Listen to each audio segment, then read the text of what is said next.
감사합니다.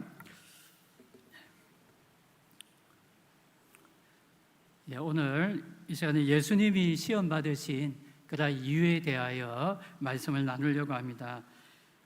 사람들은 누구나 다 시험 받는 것을 두려워합니다. 시험 없는 세상에 내가 살고 싶다 말합니다. 제가 사역했던 한 교회에서 이 집사님이 안수 집사님으로 이렇게 피택을 받고 이제 교회 자체적으로 이렇게 성경고사 시험을 치렀습니다. 목사님이 문제를 내었고 또 목사님이 몇 개월 동안 이 성경의 기본적인 내용을 가지고 가르치고 이제 공부하고 이렇게 테스트를 했는데 그때 제가 이 시험 감독을 맡았습니다. 아직도 기억에 생생하게 남는 것이 있는데 그 집사님은 평소에 상당히 성격이 호탕하고 덩치도 크고 밝고 대범하신 분이었습니다. 근데 시험이 마치는 시각이 되어가지고 이제 시험지를 이렇게 낼 때가 됐는데 이 집사님이 저한테 시험지를 안 주는 것입니다. 목사님, 조금만 기다려 주십시오. 저한테 사정을 합니다.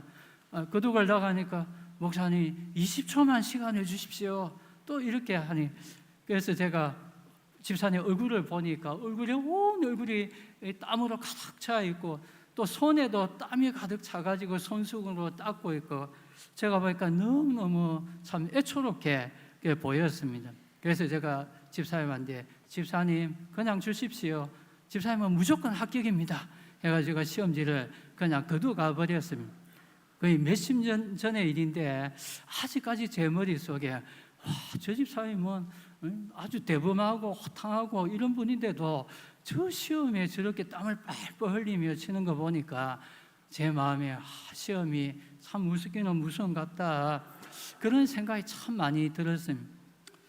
우리 삶 속에서도 이런 시험은 아니지만 삶 가운데 여러 가지 시험이 찾아옵니다. 경제적인 시험, 또 뭡니까? 인간관계의 시험, 또 건강의 시험, 여러 시험이 찾아옵니다. 여러분도 이런 시험이 찾아올 때 두려우십니까? 예. 두려우시죠? 예. 혹시 어떤 분은 목사님, 저는 이 나이까지 산전수전, 공중전 다 겪어서 시험 같은 거 하나도 안 두렵습니다. 이렇게 혹시 말한 분도 있을 수 있지만 그렇지만 그렇게 말하신 분들도 속으로는 뭡니까? 하나님 앞에 기도할 때 하나님 시험 만들게 해주십시오. 다 그렇게 기도할 것입니다. 성경에서 보니까 시험 받는 것이 성도에게 해가 되는 것보다는 오히려 덕이 되고 유익이 된다라고 성경은 말합니다.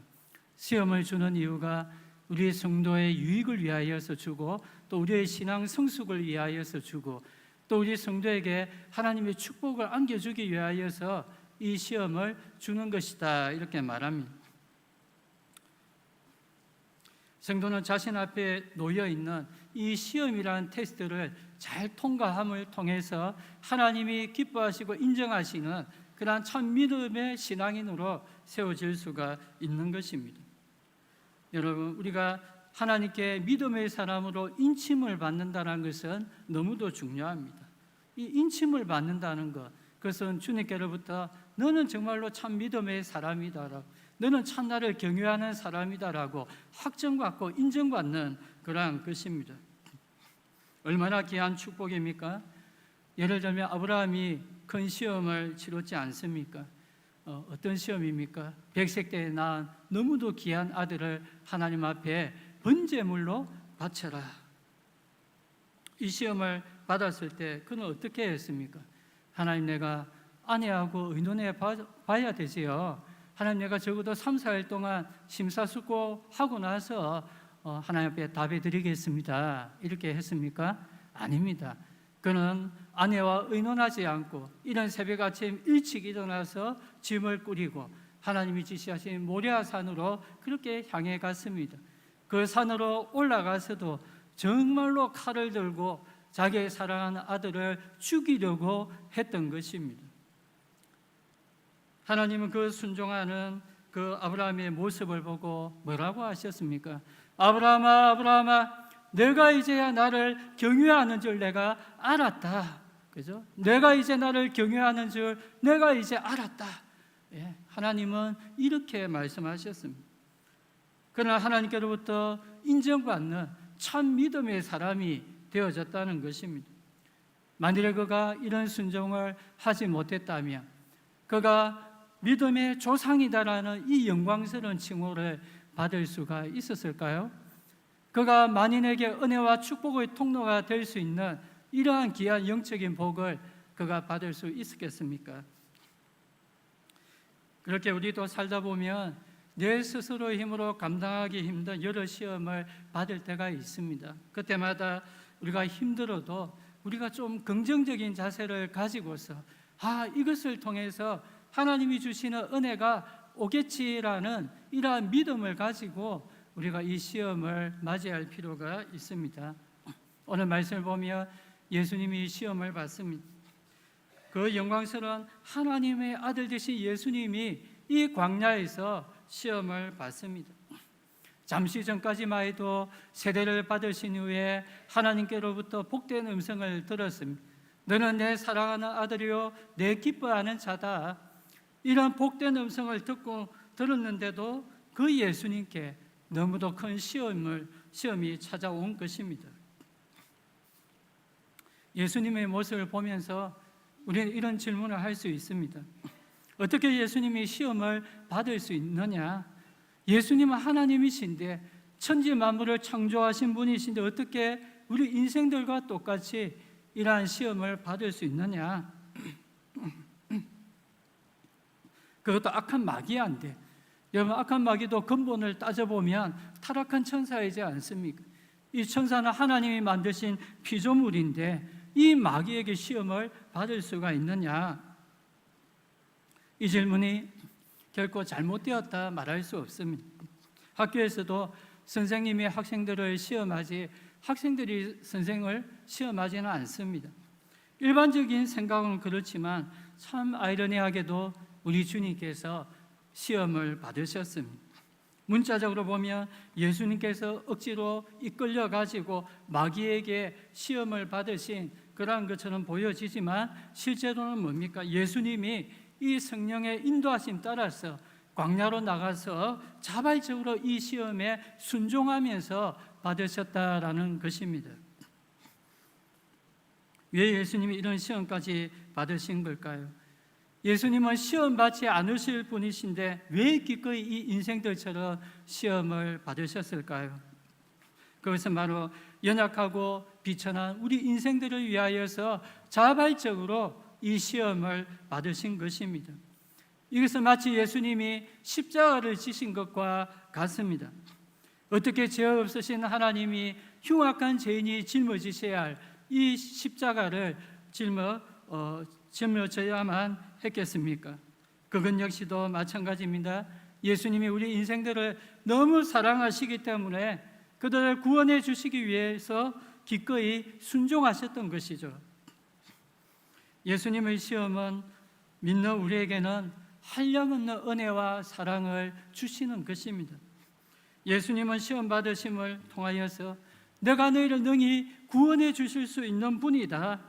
너희가 그런 힘들고 절망적인 일을 당할 때에 낙심하지 말고 나를 믿어라. 그것을 보여주시는 것입니다. 아무리 우리가 무섭고 힘든 시험을 당해도 능히 그 시험에서 해결해 주실 수 있는 분이 내 옆에 계신다는 것을 우리가 안다면 그것이 무엇이 두렵고 염려가 되겠습니까? 오늘 예수님 받으신 첫 시험은 어떤 것입니까? 우리 인생들이 제일 마주치기 쉬운 시험, 그러나 그것을 당하였을 때 가장 우리가 힘들고 괴로워하는 먹고 사는 그러한 경제적인 시험이었습니다. 이 시험 받을 때 예수님은 너무 주디셨죠. 40일 동안 밤낮 금식으로 기도했고 육신적으로 너무 주디셨습니다. 눈앞에 뭐라도 아마 먹을 것이 있다면 덤쓱 씹어 먹고 싶은 그러한 상황이었습니다. 생존의 그러한 최악의 환경에 놓여졌습니다. 바로 그때 마귀가 찾아옵니다. 주님께 내가 만일 하나님의 아들이거든 이 돌들로 떡덩이가 되게 하라. 너무도 달콤한 유혹이지 않습니까? 근데 저한테 만약에 마귀가 이 말을 하고 시험을 하면 그것이 유혹이 되겠습니까? 하나도 안 됩니다. 그죠? 저는 그럴 능력이 없습니다. 예, 아마 이 마귀야, 미친 마귀야, 떠나가라! 이렇게 했을 것 같아요. 그러나 우리 예수님한테는 너무도 달콤한 유혹입니다. 예수님은 그런 행하실 수 있는 능력이 있기 때문입니다. 이 마귀의 시험에 주님은 하나님 말씀으로 물리쳤습니다. 사람이 떡으로만 살 것이 아니다. 하나님의 말씀으로 살아야 한다. 마귀 너가 하는 말대로, 세상 모든 사람이 하는 말대로 사람은 떡이 있어야만, 돈이 있어야만 잘 먹고 풍족하게 잘 살 수 있다라고 말하지만, 사람은 하나님의 말씀으로 살아가는 존재고 또 하나님의 말씀으로 살아가야만 하는 그러한 존재이다라는 것을 예수님이 말씀하셨습니다. 오늘 예수님께서는 사람이 경제적으로 힘든 상태에 놓여 있을지라도 하나님 말씀 붙잡고 살며 능히 살아갈 수 있음을 말씀합니다. 세상 사람들이 당하는 최악의 위기는 바로 먹고 사는 생존의 위기입니다. 우리 가운데 종종 들려오는 소식 가운데 우리의 마음을 안타깝게 하고 놀라게 만드는 소식이 있지 않습니까? 매스컴을 보면 일가족이 집에서 동반 자살하는 그런 소식을 들을 때, 혼자 힘들게 살아가는 사람들이 스스로 목숨을 끊는 그런 소식을 들을 때 우리는 참 안타까워합니다. 그들에게 있는 문제를 살펴보니까 주로 경제적인 문제였습니다. 공과금을 내야 하는데 몇 달째 내지 못해가지고 독촉장이 수북히 쌓여있고, 집주인에게 월세도 몇 개월 동안 못 내가지고 그렇게 늘 그 소리 들어야 하고, 또 은행에서 빚을 내가 이자를 갚아야 하는데 갚지 못하고, 이런 경제적인 어려움이 있다는 것입니다. 이렇게 사람이 경제적으로 너무 힘들어지면 참 감당하기도 힘들고 심지어 살 소망까지도 끊어지게 되는 것입니다. 주님은 이런 인생들의 비천한 처지를 누구보다 잘 아십니다. 그래서 이러한 위기에 처한 사람이 삶을 포기하거나 또 절망하지 말고 주님 당신을 붙들어라, 내가 너를 살려주겠다, 이렇게 말씀해 주시는 것입니다. 저 역시도 4년 전에 갑작스럽게 교회 사임을 하고 참 사역지도 못 구하고 2년 동안 쉴 때가 있었습니다. 교회 사임을 할 때 각오는 했지만 막상 이렇게 사임을 하고 보니까 마음이 참 너무 힘들더라고요. 그리고 항상 머릿속에는 이제 무엇을 해야 할까 이런 고민이 많았습니다. 여러 고민이 있었지만 제일 제 머릿속에 사로잡았던 고민이 바로 이 경제적인 문제였습니다. 아이들은 한참 공부할 때이고 또 한참 먹어야 할 때고 또 돈이 많이 들어갈 때인데 어떻게 버틸 수 있을까? 또 가진 돈으로 몇 년 동안 지낼 수 있을까? 이런 생각을 참 많이 했습니다. 그때 제 막내 아들 신우가 그때 중3이었습니다. 그런데 집에서 참 의미심장한 말을 저에게 했습니다. 아빠, 교회 그만두고 일 안 하면 우리 이제 김치하고 깍두기만 먹고 살아야 하나? 이런 말을 저에게 했습니다. 그래서 저는 참 제가 어릴 때 돈을 쓰면 김치하고 깍두기만 먹고 살아야 했는데 그 소리 들었는데 지금 우리 아들이 그런 소리를 어디서 듣고 배워가지고 왔는지 참 신기했습니다. 보니까 다행히도 그 말을 듣고 참 제가 웃음으로 그렇게 넘겼습니다. 왜냐하면 제가 우리 아들이 말할 때 참 인상을 쓰면서 슬프게 하면서 아빠 이제 우리 김치하고 깍두기 먹고 살아야 하나 이렇게 했으면 제 마음이 얼마나 아팠겠습니까? 그런데 역시 중딩들은 참 용감합니다. 보니까 아주 용감하게 아빠 우리 이제 김치하고 깍두기 먹고 살아야 하나 이렇게 하더라고요. 그래서 제가 참 우스웠습니다. 그렇게 그 아들에게 저는 너는 조금 더 걱정하지 말아라. 우리 더 잘 먹고 더 잘 살 거다. 너는 공부나 열심히 해라. 제가 그 말을 했습니다. 그렇게 말했지만 실 동안 저희 가장 중요한 기도 제목 가운데 하나가 하나님 우리의 필요를 채워주십시오. 하늘의 복과 땅의 기름진 복으로 채워주십시오. 매일매일 그 기도를 드렸습니다. 그리고 3, 4년이 지난 지금 생각해 보니까 참 사역을 잘 못해가 마음으로 좀 힘든 것은 있었지만 제일 감사했던 것이 하나가 있다면 하나님이 참 생각지도 못한 여러 사람들을 통하여서 우리 가정의 필요를 참 풍족히 채워주셨다. 이것이 저에게는 제일 감사한 그런 제목이었습니다. 제가 막내에게 다시 물어보았습니다. 신호야, 우리 진짜 김치하고 깍두기만 먹고 살았나? 물었더니 하는 말이, 아빠가 교회에서 사역하면서 돈 벌 때보다 우리가 훨씬 더 잘 먹고 잘 살았다. 이런 답을 하는 것입니다. 그래서 제가 마치 하나님이 다 돌봐주신다, 제가 한마디 그래 했습니다. 참 실 동안 사역 때문에 참 마음이 힘든 점도 있었지만 그래도 하나님이 이렇게까지 우리를 돌봐주시는구나, 또 우리를 버리지 않으셨구나, 그런 생각을 참 많이 했습니다. 오늘 예수님께서 이런 힘든 첫 번째 시험을 받으신 것은 먹고 사는 위기에 처한 우리 인생들을 버리지 않으시고 말씀 붙들고 믿음으로 나아갈 때 내가 구원의 은혜를 베풀어 주겠다라고 것을 말씀해 주기 위해서였습니다. 다음으로 우리 예수님께서 친히 시험을 받으신 이유가 뭡니까? 광야 같은 우리가 인생살이를 살아가면서 우리가 어떻게 하면 이 인생살이에서 하나님이 기뻐하시는 참 믿음의 성도의 삶을 살아갈 수 있을까? 그것을 보여주기 위해서입니다. 어떻게 하면 하나님이 기뻐하시는 성도의 삶을 이 광야 인생살이 가운데 살아갈 수 있을까를 보여주시는 것입니다. 성도님들, 어차피 우리는 천국 가기 전까지는 광야 같은 인생을 살 수밖에 없습니다. 죽기 전에는 이 인생살이를 탈출할 수 없습니다. 광야 인생살이를 살아가 동안 쉼없이 다가오는 여러 시험들을 우리가 마주하면서 살아갈 수밖에 없는 우리의 모습입니다. 어차피 우리가 그렇게 살아갈 수밖에 없는 그런 인생이라면 우리는 여러 시험들 앞에서 시험 탓하면서 원망하고 불평하고 낙심하고 슬퍼하면서 그렇게 살 필요가 없다라는 말씀입니다. 그런 인생살이에 파묻혀 가지고 내가 어떠한 존재이고 내가 어떤 삶을 살아가야 하는가를 망각해 버리고 그렇게 살아가서는 안 된다라는 것입니다. 여러분, 우리는 어떤 존재들입니까? 별것 아닌 존재입니까? 아닙니다. 하나님이 나를 부르실 때 너희는 왕같은 제사장이다, 너희는 거룩한 나라다, 나의 소유된 백성이다. 우리는 주님 앞에서 이렇게 존귀하고 영광스러운 존재인 것을 여러분이 기억하시길 바랍니다.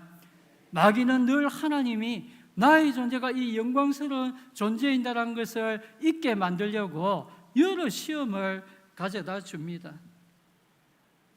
그러나 그 시험 가운데서도 내가 꼭 기억해야 할 것이 있습니다. 나는 하나님 보시기에 영광스럽고 존귀한 존재이다라는 것, 나는 그 어떤 순간에도 하나님이 기뻐하시는 참 믿음의 그 삶을 살아가야 한다라는 것, 이것을 우리는 늘 기억해야 하는 것입니다. 우리가 바쁜 인생살이를 살 때도 세상 사람들의 주된 관심사와 그리고 우리 성도로서의 나의 주된 관심사가 달라야 합니다. 세상 사람들은 먹고 사는데 관심사가 집중되어 있습니다. 어떻게 좀 더 잘 살면 우리가 더 많은 돈을 벌어서 지금보다 더 나은 삶을 살아갈 수 있을까? 이것이 주된 관심사입니다. 직장생활을 하는 사람들 중에서 가장 인기 있는 사람이 누구인 줄 아십니까?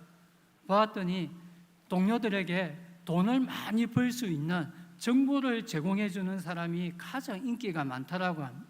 예를 들면 주식 잘하는 사람, 자기가 주식 투자해서 돈을 많이 벌어가지고 자기만이 그 소중한 정보를 동료들에게, 자, 지금 주식 상황이 이러니까 여기 투자하면 돈을 많이 벌 수 있어, 이런 정보를 제공해 주는 사람이 직장에서 최고 인기 있다고 합니다. 또 부동산 집테크를 잘하는 사람, 부동산 투자해가 돈을 많이 번 사람 있잖아요.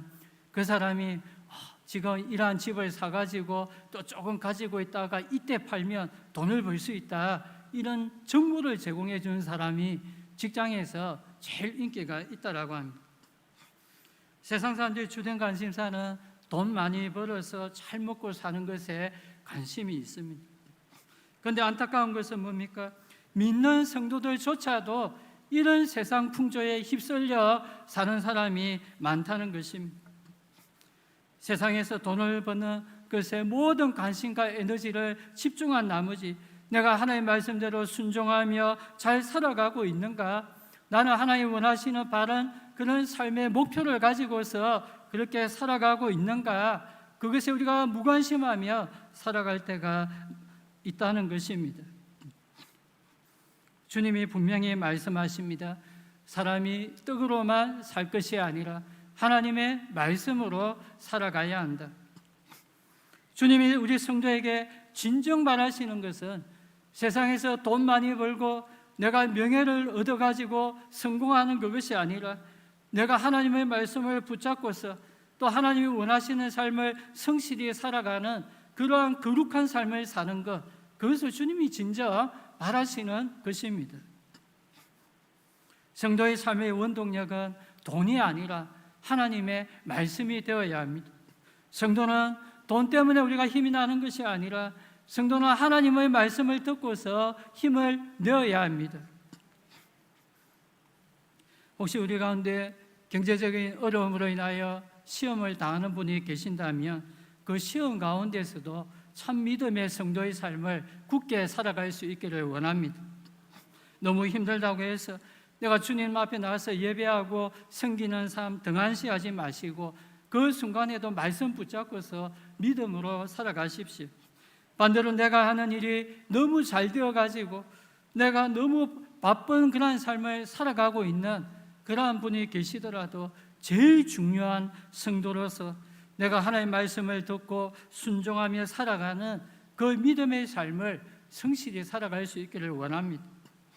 바쁜 것보다 더 중요한 것은 내가 하나님의 말씀대로 살아가고 있는가, 그것이 더 중요합니다.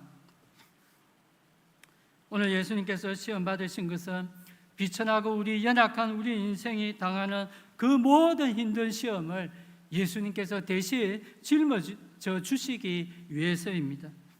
저와 여러분의 광야 인생살이에서 경제적인 위기를 당할 때도 낙심하지 말고 주님만을 바라보면서 우리가 믿음으로 이겨나갈 수 있길 원합니다. 또한 주님, 우리가 세상에서 여러 시험을 당하지만 우리가 이 시험 가운데 빠져 사는 것이 아니라 시험 가운데서도 주님이 원하시는 믿음의 삶, 말씀 순종하는 삶을 성실히 살아가라라고 주님은 친히 보여주셨습니다. 성도는 시험 가운데서 망가지는 존재, 시험 가운데서 낙심하는 존재가 아닙니다. 시험 가운데서도 우리가 주님의 영광을 드러낼 수 있고 또 말씀으로 승리해 가야만 하는 거룩한 주님의 백성이라는 사실을 여러분들 늘 명심하시기 바랍니다. 저와 여러분들의 인생살이의 위기 속에서도 우리가 예수님을 바라보면서 또 말씀을 붙잡고 나아가서 이렇게 승리할 수 있는 그러한 복된 신앙인이 될 수 있기를 간절히 바랍니다.